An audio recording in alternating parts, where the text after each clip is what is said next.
السلام علیکم ورحمۃ اللہ وبرکاتہ۔ اعوذ باللہ من الشیطان الرجیم، بسم اللہ الرحمن الرحیم۔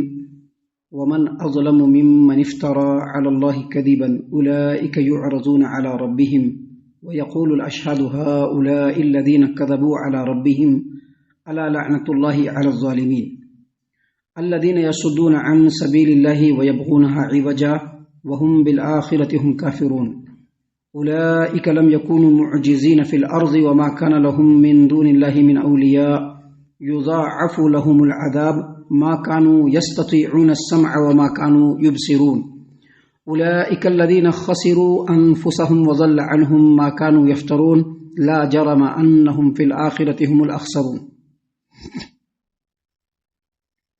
محترم سامعین کرام، سورہ ہود سورہ نمبر 11 اور اسی صورت سے بھی آپ کے سامنے آیت نمبر 18 سے لے کر کے آیت نمبر 22 تک 18, 19, 20, 21, 22 یہ چند آیات آپ کے سامنے تلاوت کی گئی۔ سامعین کرام، ان آیتوں میں اللہ تبارک و تعالیٰ نے ایسے لوگوں کا تذکرہ فرمایا ہے اور ان کے بدترین انجام کا تذکرہ فرمایا ہے جو لوگ اس روئے زمین پر اللہ تبارک و تعالیٰ پر افطرا پردازی کرتے ہیں، اللہ پر جھوٹ باندھتے ہیں، جو شریعت نہیں اس کو شریعت بناتے ہیں اور اس کو شریعت بنا کر کے اس پر عمل بھی کرتے ہیں اور لوگوں کو بھی اس کی طرف کھینچنے کی کوشش کرتے ہیں۔ یہ لوگ جب ان کو حق بات بتائی جائے تو سننے کے لیے ریڈی نہیں ہوتے ہیں۔ حق بات اگر وہ دیکھتے ہیں تو اس کو دیکھ کر کے سمجھنے کے لیے ریڈی نہیں رہتے ہیں۔ ایسے لوگوں کا قیامت کے دن کیا بھیانک انجام ہوگا، بدترین انجام ہوگا۔ اللہ تبارک و تعالیٰ نے ان باتوں کو بیان کرتے ہوئے فرمایا، دیکھیے اللہ نے فرمایا ومن اظلم ممن افترى على الله كذبا، اس شخص سے بڑھ کر کے ظالم اور کون ہوگا جو اللہ تبارک و تعالیٰ پر افطرا پردازی کرے، یعنی جھوٹ باندھے۔ دیکھیے افطرا پردازی کا مطلب یہ ہوتا ہے کہ بات کو اپنی طرف سے بنانا، اپنی طرف سے بات کو ایجاد کرنا اور اس کو اللہ تبارک و تعالیٰ کے ذمہ لگا دینا کہ یہ اللہ کا حکم ہے، یہ شریعت ہے۔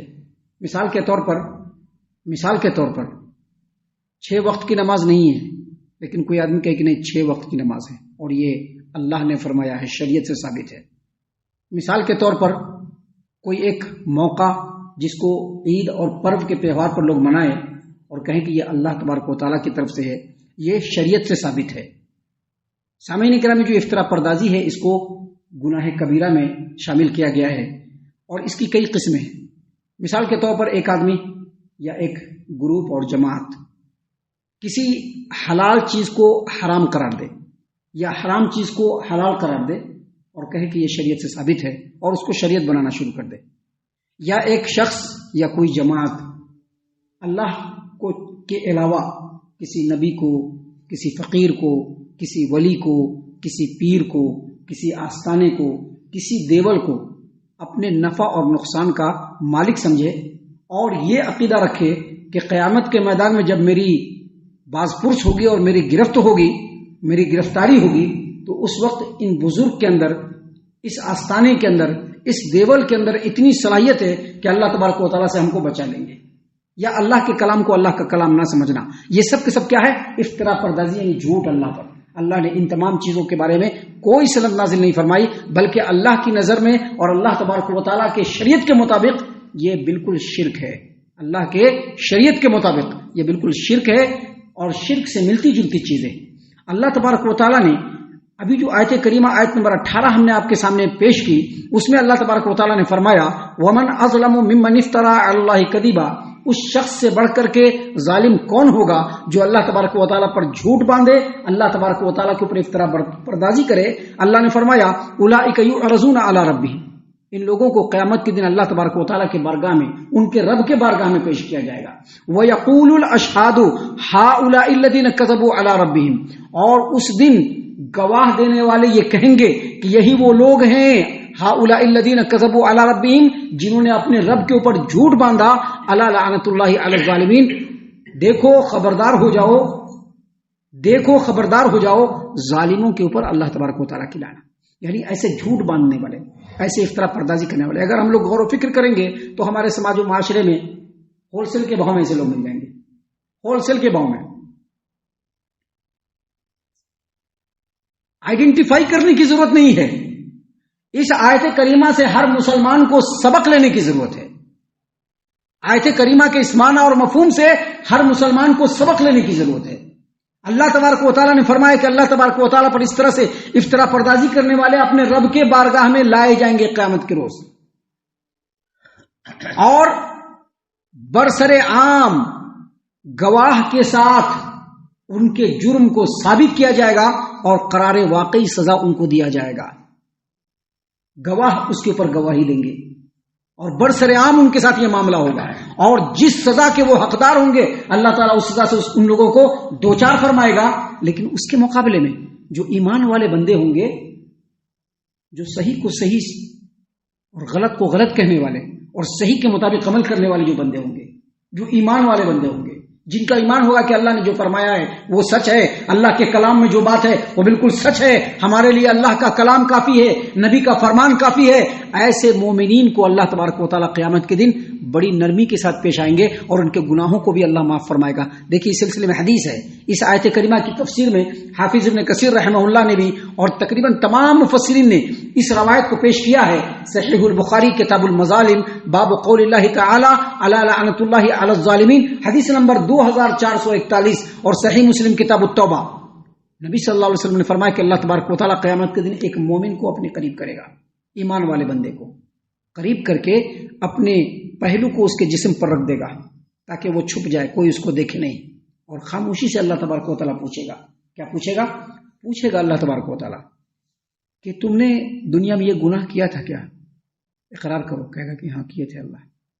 یہ والا گناہ کیا تھا کیا؟ ہاں کیے تھے. یہ جو گناہ کیا تھا اس کا اعتراف کرتے ہو؟ ہاں کیا تھا اللہ تعالیٰ.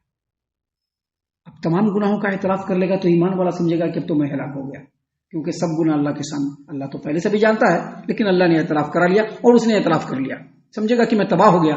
اللہ تبارک و تعالیٰ فرمائیں گے کہ جس طرح سے تمہارے اس گناہ پر میں نے دنیا کے اندر پردہ کیا تھا، پردہ پوشی کی تھی، آج بھی اس پر پردہ پوشی کرتا ہوں اور اس کو پورا کا پورا معاف کرتا ہوں. لیکن نبی صلی اللہ علیہ وسلم نے فرمایا کہ کافروں، مشرکوں، منافقوں، بدعتیوں، خرافاتیوں، اللہ تبارک و تعالیٰ اور اس کے رسول کے راستے کو چھوڑ کر دوسروں کے راستے پر چلنے والوں کو قیامت کے دن اس طرح کا معاملہ نہیں ہوگا. ان کے اوپر گواہ دینے والے گواہی دیں گے. اللہ نے فرمایا وَيَقُولُ الْأَشْهَادُ هَؤُلَاءِ الَّذِينَ كَذَبُوا عَلَى رَبِّهِمْ، گواہ دینے والے کہیں گے کہ یہی وہ لوگ ہیں جن لوگوں نے اپنے رب کے اوپر جھوٹ باندھا. جو شریعت نہیں ہے اس کو شریعت بنانا، اس سے بڑھ کر کے اللہ پر جھوٹ کیا ہو سکتا ہے؟ شریعت اللہ تبارک و تعالیٰ نے لوگوں کے لیے نازل فرمایا ہے. اب جو شریعت نہیں ہے اس کو شریعت بنانا، اس سے بڑھ کر کے جھوٹ اور اس سے بڑھ کر کے افطرا پردازی اللہ پر نہیں ہو سکتی. اللہ تبارک و تعالیٰ نے اللہ کے رسول صلی اللہ علیہ وسلم نے فرمایا کہ گواہ دینے والا گواہی دیتے ہوئے کہے گا الا لعنۃ اللہ علی الظالمین، ظالموں پر اللہ کی لعنت، اور اس سے بڑا ظالم کوئی نہیں ہے جو اللہ تبارک و تعالیٰ پر جھوٹ باندھنے والا ہے. محترم سامعین کرام، اس آیت کریمہ میں وَيَقُولُ الْأَشْهَادُ، اللہ تبارک و تعالیٰ نے فرمایا وَيَقُولُ الْأَشْهَادُ.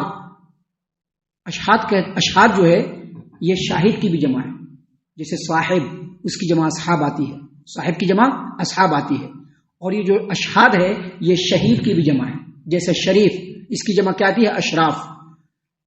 اشہاد کا مطلب ہوتا ہے گواہی دینے والا، اور گواہی دینے والے فرشتے بھی ہو سکتے ہیں، انبیاء علیہ الصلوۃ والسلام بھی ہو سکتے ہیں، عامۃ الناس بھی ہو سکتے ہیں. ایسے لوگوں پر یہ لوگ گواہی دیں گے. اس کے بعد بھی اگر یہ لوگ نہیں مانیں گے تو اللہ تعالیٰ ان کے جسموں کے اعضاء سے ان کے خلاف گواہی دلوا کر کے ان کو ان کے قرار واقعی سزا سے دوچار فرما دیں گے، جہنم کے اندر ان کا ٹھکانہ بن جائے گا. اللہ نے آگے مزید ان لوگوں کی تفسیر بیان کرتے ہوئے کہا الذین یصدون عن سبیل اللہ ویبغونها عوجا وهم بالآخرۃ هم کافرون. یہ وہ لوگ ہوں گے جو لوگوں کو اللہ کے راستے سے روکتے تھے اور اللہ کے دین میں کجی تلاش کرتے تھے. اللہ کے دین میں کیا کرتے تھے؟ کجی تلاش کرتے تھے. وهم بالآخرۃ هم کافرون، اور آخرت کا انکار کرنے والے تھے. یہاں پر ایک بات سمجھ لیجئے، اللہ کی صحیح دین کے خلاف، اللہ تبارک و تعالیٰ کا جو صحیح دین نبی صلی اللہ علیہ وسلم لے کر کے آئے، اس کے خلاف جس زمانے میں بھی لوگ اس کے اندر میخ نکالنے کی کوشش کریں گے، نہ یہ ایسا نہیں، نہ یہ ہمارے مسلک کے مطابق، نہ ہی ہم اس کو نہیں مانتے، نہ ہی کیا ہے، اس لیے جو بھی اس طرح سے ٹیڑھا پر نکال کر کے لوگوں کو متنفر کرنے کی کوشش کریں گے، اللہ نے فرمایا کہ ان کا انجام بدترین ہونے والا ہے. اللہ نے کہا کہ ایسے لوگ ہیں جو آخرت کے اوپر انکار کرنے والے ہیں. آگے مزید اللہ تبارک و تعالیٰ نے فرمایا ایسے لوگوں کے بدترین انجام کو سامنے رکھتے ہوئے اللہ نے فرمایا اولئک لم یکونوا معجزین فی الارض، یہ وہ لوگ ہیں جو دنیا میں اللہ کو بے بس نہیں کر سکے، دنیا میں اللہ کو بے بس نہیں کر سکے. وما کان لہم من دون اللہ من اولیاء، اور قیامت کے دن بھی اللہ کے مقابلے میں ان کا کوئی حمایتی اور کوئی مددگار نہیں ہوگا. اللہ نے مزید فرمایا یضاعف لہم العذاب، ان کے لیے عذاب کو دوگنا کیا جائے گا. وما كانوا يستطيعون السمع وما كانوا يبصرون، یہ لوگ سننے کی بھی طاقت نہیں رکھتے تھے اور دیکھتے بھی نہیں تھے. دیکھیے پوری جو آیت کریمہ ہم نے آپ کے سامنے پڑھی اس کی تفسیر ہے. اس کی تفسیر کیا ہے کہ اللہ تبارک و تعالی اگر چاہے تو دنیا میں بھی ان لوگوں کا کھیل ختم کر دیں، کیونکہ دنیا میں بھی اللہ کو بے بس نہیں کر سکی، اور آخرت میں جب پہنچیں گے تو وہاں پر بھی اللہ کے مقابلے میں ان کا کوئی مددگار نہیں ہوگا. اب دنیا میں ان کے ساتھ کچھ ہو نہ ہو، کچھ ہو یا نہ ہو، لیکن آخرت میں یہ لوگ بچنے والے نہیں. آخرت میں ان کے اوپر دوگنا عذاب ہوگا. دوگنا عذاب کیوں ہوگا؟ اس آیت کریمہ میں اور اس کے بعد جو آیت کریمہ ہے اس میں دو وجہ بیان کی گئی ہے. پہلی وجہ کیا بیان کی گئی ہے؟ پہلی وجہ یہ بیان کی گئی ہے کہ پہلی وجہ یہ بیان کی گئی ہے کہ یہ لوگ جو گمراہی اپنے لیے اختیار کیا اسی گمراہی کو بعد والے کے لیے چھوڑ کر کے جائیں گے، اپنے اولاد اپنے پیروکار سب کے لیے چھوڑ کر کے جائیں گے. اب وہ جو گمراہ ہوں گے ان کا بھی عذاب ان کو ملے گا. اور دوسری وجہ کیا بتائی اللہ تبارک و تعالیٰ نے؟ ما کانوا یستطیعون السمع، وہ لوگ سننے کی بھی طاقت نہیں رکھتے، وما کانوا یبصرون، اور دیکھتے بھی نہیں. کیا مطلب یہ کہ حق ان کے سامنے موجود ہے، حق ان کے سامنے موجود ہے لیکن دیکھنے کے لیے تیار نہیں ہے، دیکھنا نہیں چاہتے ہیں. اور اگر ان کو حق کی رہنمائی کی جائے، ان کو حق کے بارے میں بتلایا جائے تو سننے کی بھی ان کے اندر صلاحیت نہیں ہے. حق بات بتائیں گے، ایک تو سننا نہیں چاہیں گے، لیکن پھر بھی سنانے کی کوشش کریں گے تو دشمن بن جائیں گے. پھر بھی اگر حق سنانے کی کوشش کریں گے تو دشمن بن جائیں گے، یقیناً دشمن بن جائیں گے. اللہ تبارک و تعالیٰ نے آگے مزید ان لوگوں کی جو حالت ہوگی اس حالت کو اللہ نے بیان فرمایا اولئک الذین خسروا انفسهم، یہی وہ لوگ ہیں جنہوں نے اپنے آپ کو نقصان میں ڈال لیا. وضل عنہم ما کانوا یفترون، اور جب قیامت کے میدان میں پہنچیں گے تو جو کچھ جھوٹ اس دنیا میں اللہ پر باندھے ہوں گے وہ سب بھول جائیں گے، وہ سب ان سے ختم ہو جائے گا. مطلب دنیا میں ان لوگوں نے یہ جھوٹ باندھا تھا کہ ہمارے پیر صاحب، ہمارے ولی صاحب، ہمارے امام صاحب وہ جیسا کہے ہیں ہم ویسا کریں گے، کیونکہ قیامت کے دن وہ ہماری مغفرت کروانے والے ہیں.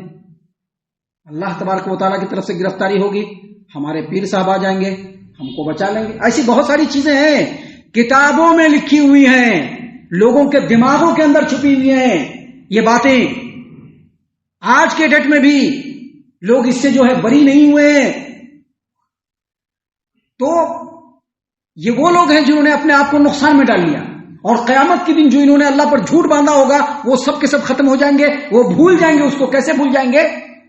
انہوں نے دنیا میں یہ عقیدہ رکھا تھا کہ جب ہم قیامت کے دن پکڑے جائیں گے تو ہمارے جو پیر صاحب ہیں، ہمارے ولی صاحب ہیں، ہمارے امام صاحب ہیں، یہ ہماری سفارش کروا دیں گے اور ہم بچ جائیں گے.